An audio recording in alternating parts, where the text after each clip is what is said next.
Good morning. Mata na ka mo.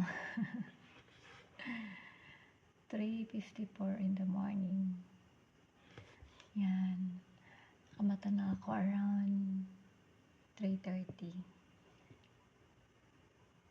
Well, every 30 minutes makamata man jud ka or 20 minutes kay dili man pwede kung duty time na matulog jud ka.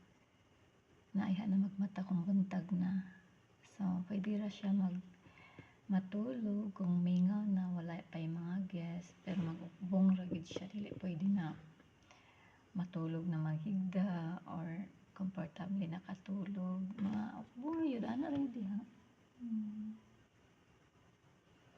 Yan, nana ra siya para kung naay guest nga moabot, coming ang guest, masulod, so makamata dayon, alive na alive dayon. Thank you. Love you.